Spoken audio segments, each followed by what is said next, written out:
All right, guys, welcome back to the podcast, episode 2, I guess. I'm Padfoot, I'm Bayx. and today we have with us a new member, I am Shazi. It's Shazi. the magical little Espeon who makes arts. I am the Artspeon. I do the things. All the You're the things. Artspeon? I thought you were the spoopy bobtail Espeon. No. I am the blue albino Espeon who does art, but shortened to Artspeon. You're all of the above. Yes. Or as Connie likes to call me, Nub Nub. So tell us a bit about what you do on site. Well, generally speaking, I do spriting. Whenever a mega needs to be done or whatever, I tend to either take the mega stone or the icons, because naturally we need those. And otherwise, it's mostly just whatever needs to be done. As you may have noticed, there's lots of things on site that don't quite have art just yet, but need it. Yeah. Here's a question for you. How did you first become, I guess, an artist for the site? An artist for the site. Well, I sent a PM to say. It's one way to do it. I said, hi, I'd like to help with art. These are the things I can do. And yeah, she said yes. Oh, weren't you the person that did the APOC Growlithe? The what? The apocalyptic Growlithe? Yes, one of the fan arts. That was me. Yeah, that's adorable.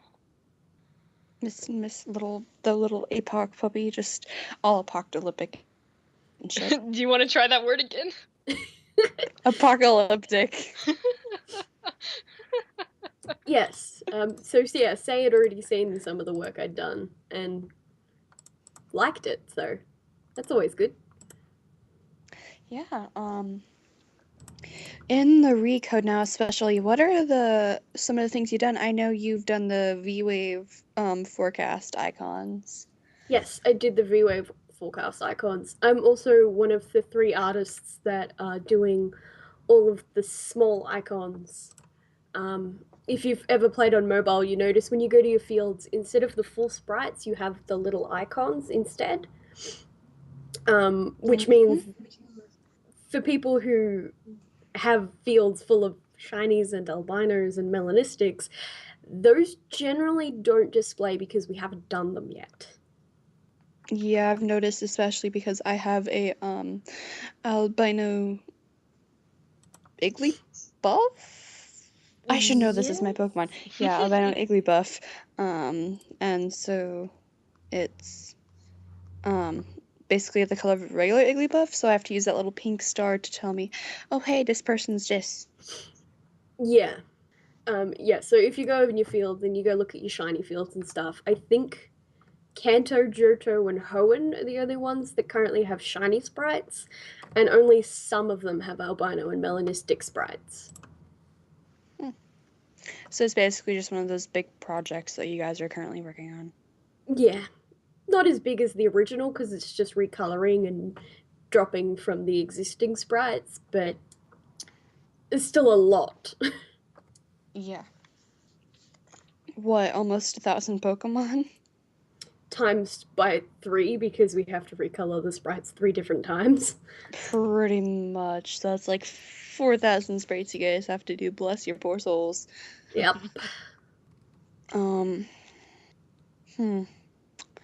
Well, I mean, since we kind of got the main site thing out of the way, would you mind giving us a little bio about yourself? Well, I'm 23 from Australia. I live in a relatively small country town. I say relatively small, it's 100,000 people, which it's not huge, but it's not tiny either. I've been doing art since as long as I can remember. I distinctly remember teaching my 3-year-old cousin how to draw when I was 5, and he didn't appreciate my lessons. But so, as long as I can remember, I've been drawing things and improving over the years and stuff like that. Mm-hmm. Exploring different styles and what have you. How did you first get into Pokemon? My older brother, he's 3 years older than me, he got Pokemon Red. And he had a Game Boy before me, and I used to watch him play it. And then my mum was like, well, she seems to really like it, so I'll get her a Game Boy as well. And she got me Pokemon Blue because my mum is clever and realized these are 2 different versions. Maybe they need both of them to complete something in them, so I'll get them one of each. So I had Pokemon Blue and my brother had Pokemon Red, and between the 2 of us, we completed the Pokedex. Ooh. That's awesome. I don't think I've completed the Pokedex in any Pokemon game before. Red and Blue are the only ones I've done. Yeah, the only game I was able to complete it in was White. Ooh, that's nice. But then, of course, save file corruption, so that was into the abyss of, oh, I'm not going to exist anymore. Rude. Super rude. Oh, I got a question. How about how did you get into Pokefarm? So I used to be on an anime forum a long time ago now, when I was 17. I was an artist there as well, funnily enough. And one of the users linked their Pokefarm in their signature, and I went, "What's that?" And it all went downhill from there. Downhill, you say? Uphill now. That's good at least. Well, I mean, since then you've probably sold your soul to Leda, you've gotten it back maybe once, but had to give it back to her, I guess? Yeah, something like that. So yeah, I joined the original Pokefarm, oh gosh, probably in 2011. And I paid for a beta key to get into Pokefarm Q before it became open. That's cool. Was your username on Pokefarm 1 technically the same as it was on PFQ? Is? It was Shazi-chan, which was what I used back then, but I've since shortened it to Shazi. So yeah, basically the same username. That's cool. How did you come up with your Sona? My Sona, so I love Espeon. Espeon is my favorite Pokemon. I hate the shiny color. It's vomit green and it's gross. Yep. So I decided that blue would look better, and it did. And I went, that's me. I'm doing that. And then when I drew it, I got lazy and I didn't want to draw the tail, and I went, well, bobtail it is. Well, it works. And that's how I got my Sona. Honestly, I looked at your Sona picture on Skype as you were like, and the shiny didn't look good, and I'm like, but that's right, that's not the shiny Espeon. It's not. The shiny Espeon is vomit green and it's disgusting. It is, and it makes me sad because all the vomit green evolutions are just like, ew. I know. They could be so nice. I know. Truck, please. The horror known as traffic. Yep. It's okay. So- The motorcyclist that lives near me hasn't decided to come down yet. You were saying how you lived in a small town or whatever, and you're like 100,000 people, and I'm like, oh, that's small compared to where I live. I live on the outskirts of a very large city. I live like an hour and a half outside of Melbourne, so yeah, it's a relatively small place. I think Yeah. just ballpark numbers. I think I live on the outside of Dallas, and I think that's 10 million people, maybe. Yeah, that's huge compared to where I live. Yeah, that's even big compared to where I live, which is only like the metropolitan area is 2 million. I'm gonna look it up actually. But I may be way off, but I thought I saw something saying Dallas was that much. Completely going off of the track of Oh no, it's places 1 million, here, not 10 million. 1 million. My bad. Good. It's 1.25 million. That's a lot of people. Anywho. If you had to live off one piece or one type of food for a year and one type of drink, what would it be? Coffee. And coffee flavored ice cream. No, actually, I'd probably live off meat pies. Those are good. I think Bayx would live off of Dr. Pepper and macaroni and cheese. That's pretty fantastic. Incorrect. I would live off of French vanilla cappuccino and macaroni and cheese. Interesting. I love coffee. Coffee is great. I'm actually drinking one right now. Amazing.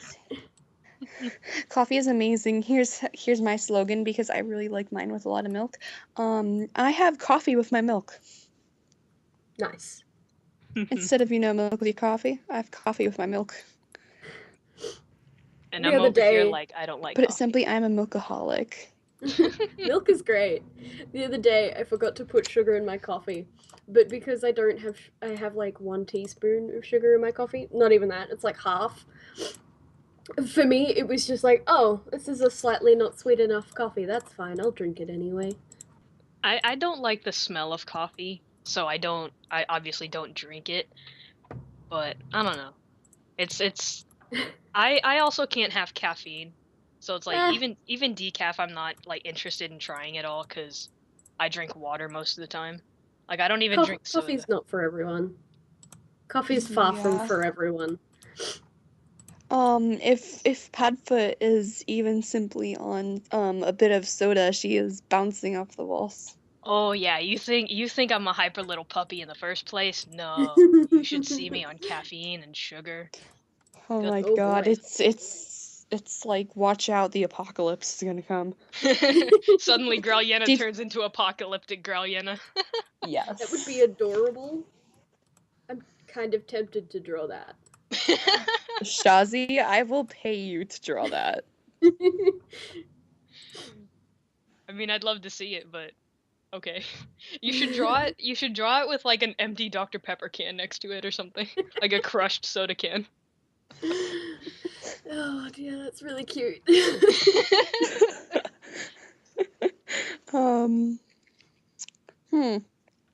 Questions. I was gonna tell a story actually on this podcast. Oh. So I'm in class. Can I say my question real fast? Yeah, sure, go. Okay. If you had what's your favorite Pokemon besides Espeon? Besides Espeon, that would be Arcanine. So basically the bigger version of my girlfriend. No, I'm a hybrid. Close enough. You're more Growlithe than you are Poochyena. Yes, but it's a very important distinction between Growlithe and Growlyenna. It's true. Okay, now story time. Okay, so I'm in class yesterday, and the class is normal language development, so it's basically like how young kids develop language normally, and like milestones and how the theories are to how it works and everything.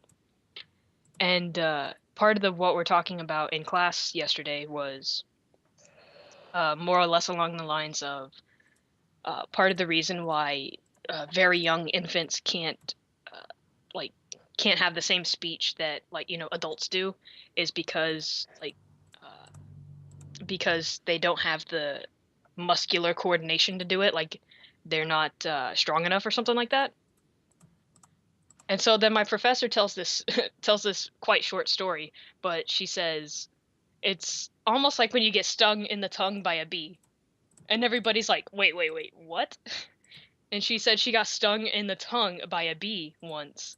And like her tongue kind of puffed up and swelled up. And she couldn't hardly talk. And she's like, huh, this must be what it's like for infants who can't speak. Like, well, not really in control. If you've ever seen someone under the age of 5, they are uncoordinated as all heck. Oh, yeah, I can't imagine they have the same sort of control that we have with our mouths. Right. Right. I mean, it's like we probably have more coordination in our mouth than they do in their entire body. Exactly. They could barely control their own feet. That is What true. makes you expect they can talk properly?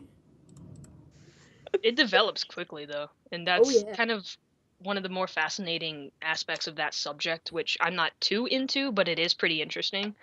But it's like in the middle of class, and the professor just says, "Yeah, I was stung in the tongue by a bee once," and everybody's How like, does that happen? how did literally me and the guy sitting next to me, who I don't know and never talk to, both at the same time go, "How does that even happen?" under our breaths.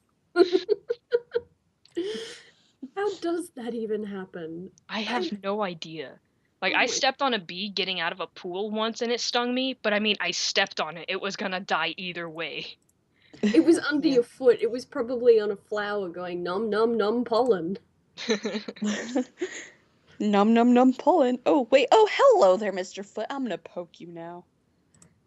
I've stood on a bee before. It hurts. Ow, man. I've never been stung by a bee. Let's hope you're not allergic. Because I found out that I wasn't allergic to bees that day. Except I know that's- my mom is, so I don't know. Oh man, you might be. Don't get stung. Bees, the only thing Shazi is not allergic to. That when I got stung by a bee, that's actually the first time I've seen a legit yellow and black bee, because everything around my house is like red wasps or something. Ew. They're No. terrifying. I don't like And they come out those. Those aren't fun. I've never been stung by one of those, but I would not like to experience it. No thanks. I'll pass. Yeah, no, thank you. So that's my story. My derailed story. Dude, bee drill? They pack a punch. Have you guys ever seen yellow jackets? No, I don't think so.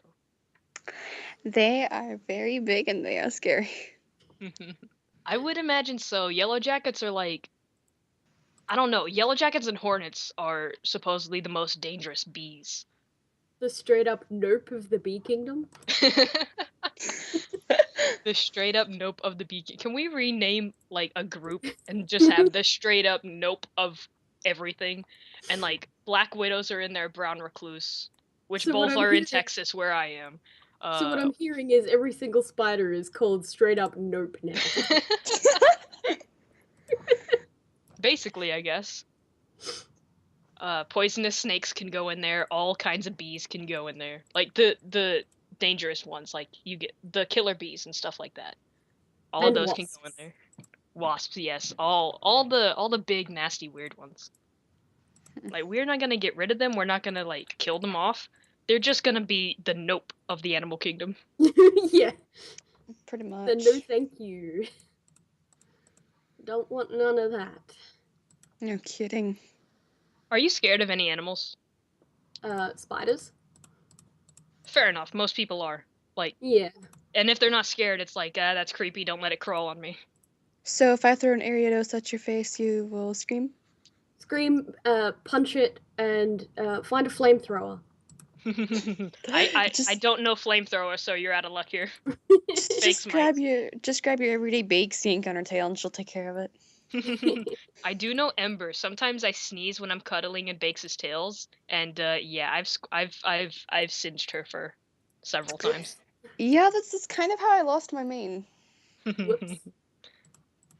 Yeah. I'm sorry about that. It'll grow back. I hope. It'll grow back or you'll like it short.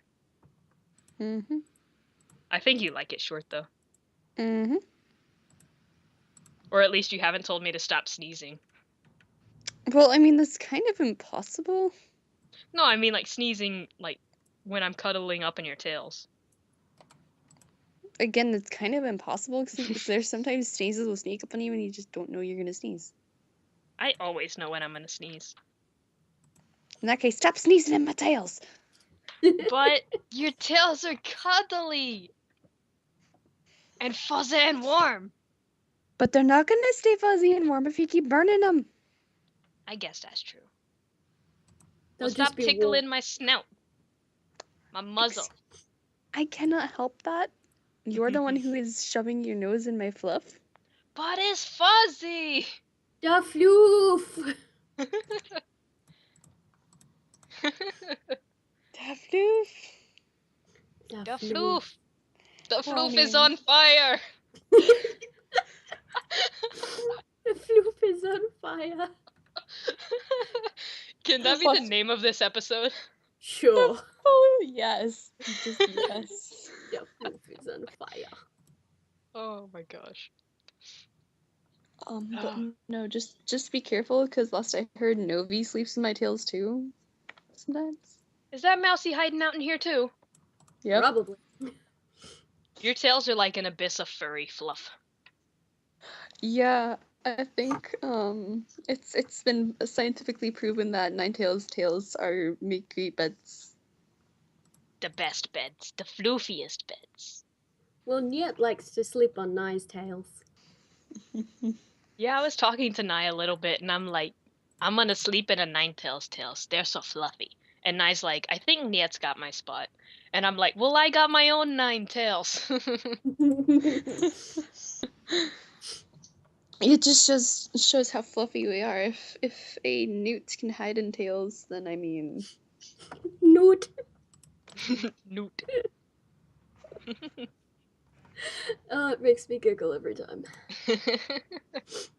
newt. Newt.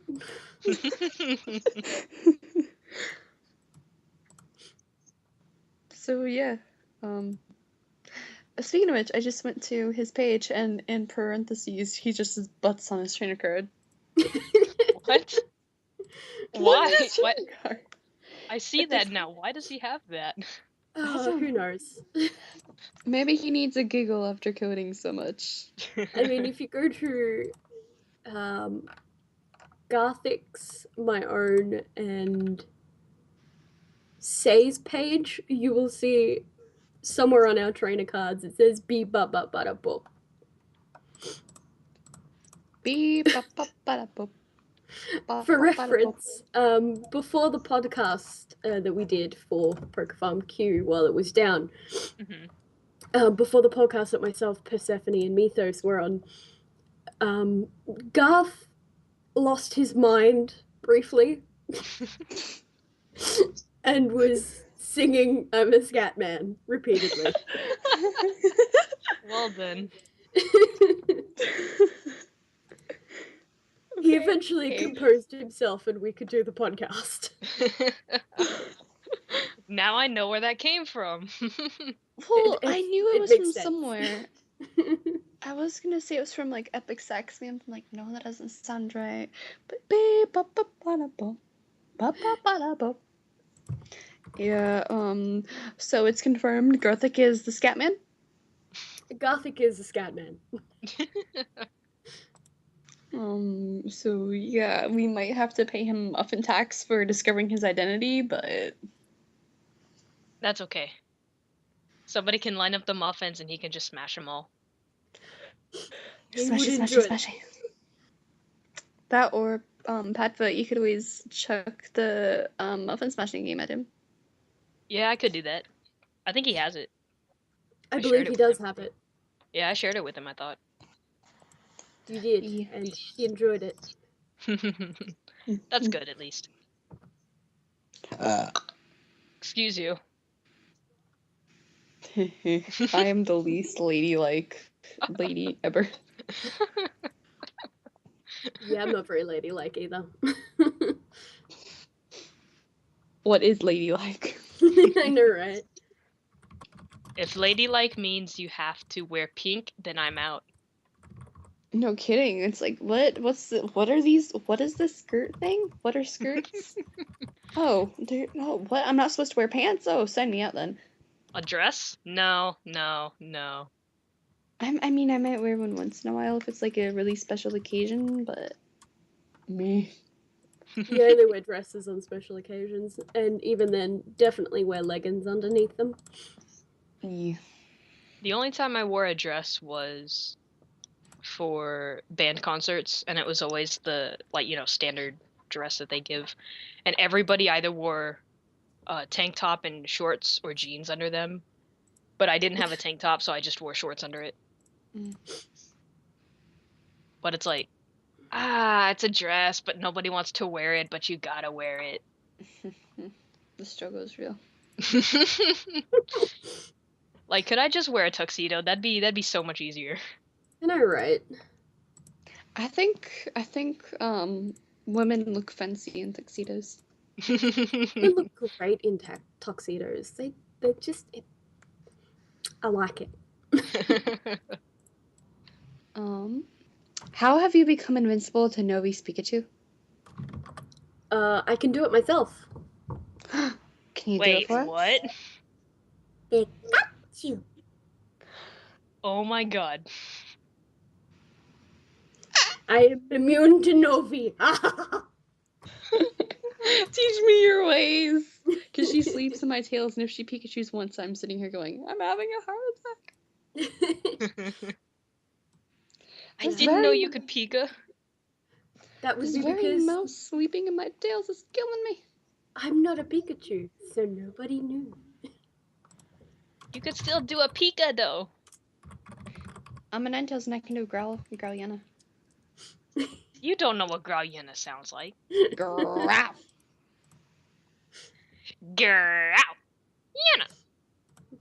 Growlithe. You guys are adorable. I'll We're take not it, I guess. adorable, we're Padfoot and Bayx. Which is adorable. Okay, so I found out more recently that apparently Sei shipped us before we were ever a thing. She called us Bakesfoot on a live stream. Oh my goodness, that's The first so live cute. stream I was in with you actually, and I'm sitting here going, she predicted this. Sei knew all along. Sei is like the oracle of, like, she's like the fluffy oracle. The fluffiest. Literally, she predicts shinies. Except for her own, she has no luck on her own. Well, I mean, we all know she goes around with the paint cans. I mean, what? And I'ma color this one, and I'ma color this one, and I'ma color that one. That's how I imagine I'm Sei gonna color going. this one a melon. Call me. No, apparently Sei is Steve. Sei is the Steve, which is why everyone else gets shinies on Sei days. Yup. I feel like my luck on Sei days is always reversed anyway. Yeah, the only time I've gotten, like, good luck on a Sei day was I was doing a Litwick hunt, and it was a Litwick day, a Sei day, and I activated my shiny charm and my albino radar. I got a melon. Did you really? During progress. I got a melon I saw- Litwick. I do definitely have it still. Hold on. Yeah, I think I saw that. That sounds familiar. Not that field. Learn your fields, Shazi. Jesus. There it is. Yeah, Shazi, learn how to navigate your own fields. Here we go. Shiny hatched, 6 out of 348 in the chain, plus Sei, plus Pokemon of the Day, plus Charm, plus Uber. That's like max chance. Yeah, pretty It was much. meant to be. Albino hatch, level 7 albino radar, plus Uber. The world is like, Shazi, I'm gonna give you this one. Well, alright, I suppose I better. And during a Pokeroos. Yeah, during a Pokeroos as well. It was like, oh my. So, I just got every bonus ever to get a melon. Basically, Shazi. There are some people like Elta, and Temporal's one of them, I think. But yes. who else? There's somebody else. I don't remember. But they're like melon magnets, and I'm like, how you do this? Temporal. If someone ever especially. gets a sorry, Shazi, if someone ever gets a random melon, Can I hurt your pride right now? I will just what? Somebody hatched a melon Growlithe without hyper mode. Oh. Yeah. Yeah. Oh. Yeah. think I still have the lowest chained melon on site, I'm pretty sure. Wait, what number? 7, I think it is. I was talking to Sei one time, and I think she said somebody got a melon at 4, or maybe that was a shiny at 4. Never mind. I don't remember. I've gotten a shiny at 2. I've gotten a random shiny once. Yes. Shiny hatched 1 out of 7 in a chain, and it's a melon. It's my Drudigan. So wasn't Purse and Mythos both hatching for Melon Drudican or something like that They were. at one point? Mythos and Purse were both trying to get Melon Drudigan, and then Mythos got Melon Drudigan, and Purse didn't. So Mythos was restarting their chain over and over again to avoid getting a melon, so Purse could. And they hatched the 1 out of 7 chain melon. They hatched the what? Mythos was the one that hatched the 7 in a chain melon. Yeah, I think that's what Sei told me about. I don't remember. Yeah, that was what happened. And Mythos was like, I'm just gonna put that in a hidden field and not talk about it until Purse gets her melon. Yeah, I think Purse might have hated Mythos if they would have mentioned it. It was just unfair because of the fact that Mythos was deliberately resetting the chain over and over again to avoid that happening. And then it happened. And then it happened anyway, and Mythos was just like, Perkafarm, why? Pokefarm did the same thing it did to you. I'm gonna give you this one. I don't care if you want it. So what I learned today here is Pokefarm hates Purse. Perkafarm does hate Purse, which is all kinds of rude. Yes. And Sei. And Sei. I was talking to Sei another time where she was sad that she was upset that she hadn't gotten any albinos in her chain, and she was like, come on already, and then she finally got one. She's like, yay, I'm happy. And the world won't die. I told her that I got an albino at 14 and a shiny at 15 on my Heatmore hunt, and she was like, get out. Yeah, and then Sei you hatching has- random albinos that one day, that was just ridiculous. I got a albino Woobat from you, and that is same minion 666. To be fair, it wasn't random though. I max charged my radar and I had a Uber charm. It Well, was I just mean, I was grabbing eggs from the lab because my shelter pass ran out in an hour Oh. or 2 hours. Well, I mean, it could be kind of classified as random because you weren't trying to get it. I guess. I got mean, 2 the factors were there, so I mean, I don't know. Yeah, I got 2 albinos during that because I maxed my star pass at like 2:35 server time, and I was like, but I'm not even done for tonight, let alone the rest of the server day. And so I just Right. adopted random lab eggs for gems. Well, you gotta remember that the albino radar has no correlation to any sort of chain whatsoever. It's always random. Yep. So then technically I'm right, random albino. Yep, they're all random. Something a lot of people forget is the fact that albinos are actually all random, so it doesn't matter where you are in your quote-unquote chain, you can still get an albino. It's the same chance no matter what Pokemon you're hatching. It's just nicer to have albinos pop up in a chain. Yes. Especially when you're hunting them. Well, it's nicer in a chain because you're also shiny hunting to get a melon. Well, not necessarily shiny hunting to get a melon, but if you are shiny hunting and you happen to get a melon, you're not going to say no. Yeah, exactly. Yeah, like you getting that melon or manatee, and it's like you got nothing, and then got a melon, and you were kind of upset about it. Hey.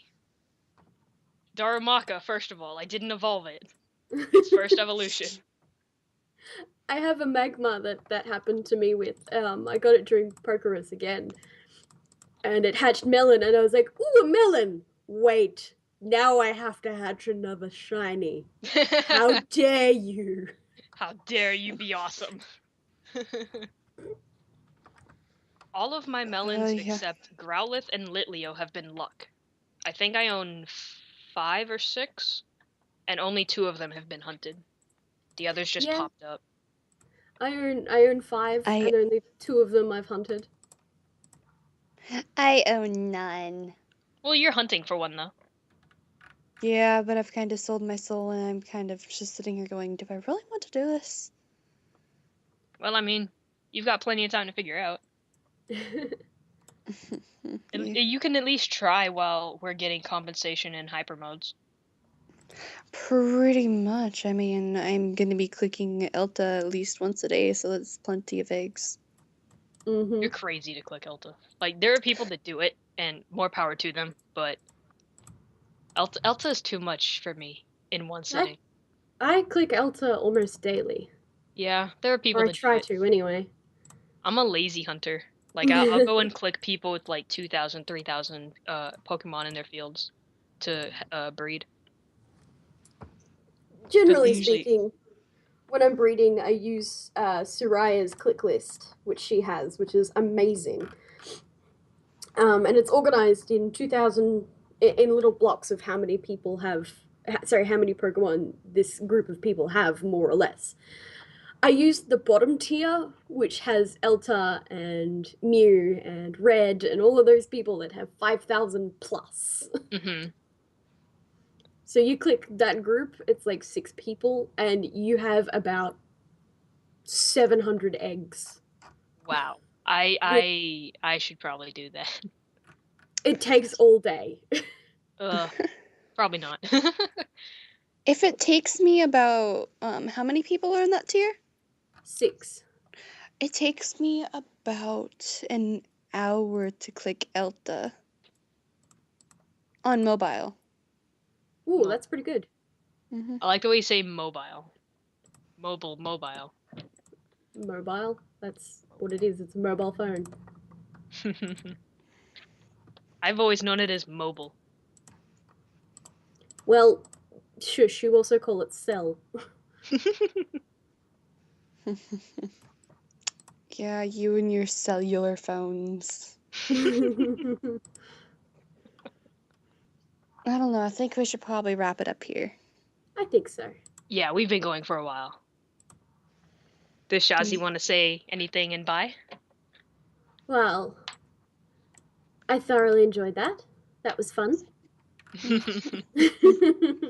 Yeah, thanks for joining us, lending us treasure. I mean, treat you well. At the very least, we can entertain a guest. Hey. Yep. All right, let's wrap this up. We'll see you next time. Bye-bye. Peace.